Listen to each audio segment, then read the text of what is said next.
Hello good morning. आज के हमार रेसिपि हलो सम्पूर्ण निरामिष पनीरेर रेसिपि आलू दिए बानाबो। तार जोन्नो पनीर केटे निয়েছে, एखाने निয়েছে टमेटो, सादा जिरे पाउडार, हल्दी पाउडार, काश्मीरी चिली पाउडार, नून और निয়েছে घी, हिंग, एखाने निয়েছে गोटा गरम मशला और सादा जिरे तेजपाता। हिंगटा आमी फोड़ने দিব और पनीरटा आमी केटे निয়েছি और आलूटा आमी भाप दिए निয়েছি, किউब करे केटेছি।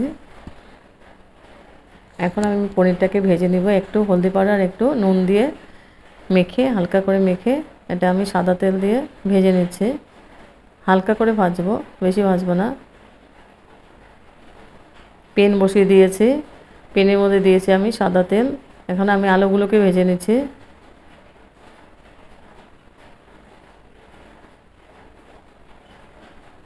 আলুটাকে নাড়াচাড়া করে আমি ঢেকে দিব।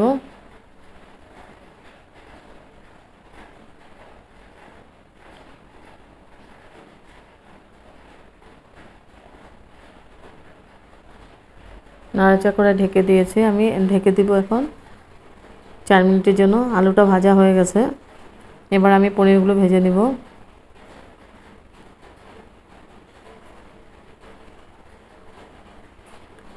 পনিরটাকে আমি হালকা করে ভেজে নিব।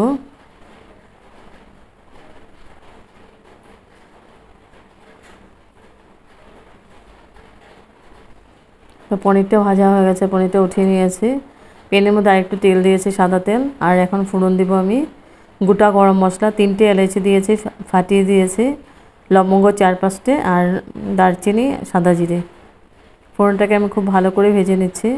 তারপর দিয়ে দিব আমি তেজপাতা আর দিয়ে দিব হিং। নিরামিষের মধ্যে হিংটা দিলে স্মেলটা খুব সুন্দর আসে। তারপরে দিয়ে ফোড়নটাকে আমি খুব ভালো করে ভেজে নিচ্ছি। এখন দিয়ে দিব আমি কুচানো টমেটো, একটা বড় সাইজের টমেটো আমি কুচি করে দিয়েছি। টমেটোটা দিয়ে আমি খুব ভালো করে নাড়াচাড়া করে দিচ্ছি। আর আদা আর আমি কাঁচা লঙ্কা পেস্ট করেছি, আদা কাঁচা লঙ্কাটা দিয়ে দেব। আদা আর কাঁচা লঙ্কা দিয়েছি পেস্ট করে দিয়ে এখন ভালো করে মশলাটাকে আমি কষিয়ে নিচ্ছি।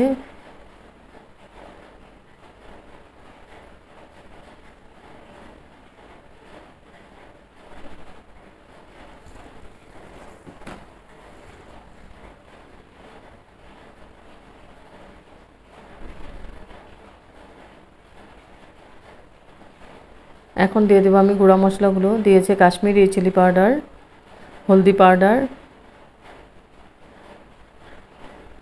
জিরে পাউডার আর দেব নুন পরিমাণ মতো।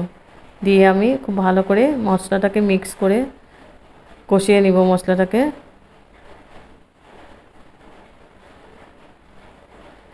আর যত মশলা কষানো যাবে তত টেস্টটা ভালো হবে। মশলাটা দিয়ে আমি একটু জল দিয়ে দেব, জলটা দিয়ে আমি মশলাটাকে আবার ভালো করে কষিয়ে নেব।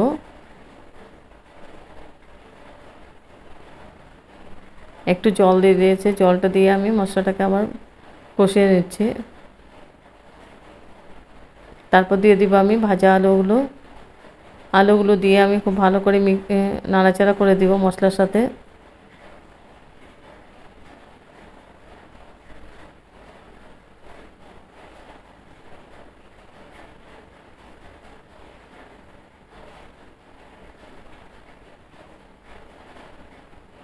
এখন আমি ঢেকে দিয়েছি 5 মিনিটের জন্য, তাহলে আলু সিদ্ধ হয়ে যাবে। এবার 5 মিনিট পরে এসে আমি জল দিয়ে দেব। জলটা আমি গরম করে নিয়েছি, জলটা বেশি দেব না, এটা মাখমাখাই হবে। জলটা দিয়ে আমি খুব ভালো করে আবার নাড়াচাড়া করে দিচ্ছি।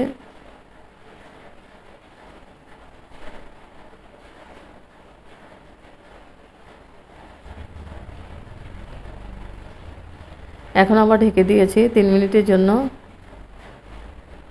এবার 3 মিনিট পরে এসে দেখে নিব আলুটা সিদ্ধ হয়েছে কিনা। আলু সিদ্ধ হয়ে গেছে। এখন আমি পনিরগুলো দিয়ে দেব।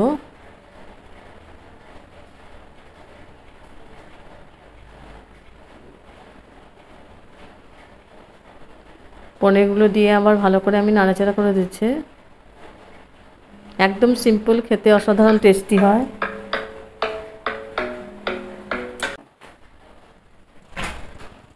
এখন আমি ঢেকে দিয়েছি, ঢেকে আমি হয়ে গেছে। লাস্টে আমি দিয়ে দেব ঘি।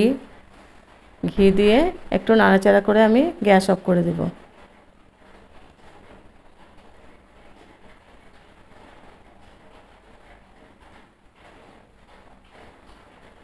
হেভি টেস্টি হয় এই রেসিপিটা, একদম সিম্পল, খেতে অসাধারণ টেস্টি। লুচি, পরোটা, নান, প্লেন রাইস, ফ্রাইড রাইস সবার সঙ্গেই ভালো লাগবে।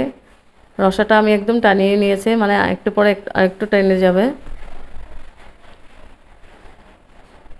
দেখতে যেমন সুন্দর হয়েছে, খেতে তেমন টেস্টি, আর একদম ইজি প্রসেসে বানিয়েছি আমি। নিরামিষের দিনে এই ধরনের রেসিপি খেতে খুবই ভালো লাগে, আর গরমের দিনেতে একদম মশলা কম দিয়ে বানিয়েছি।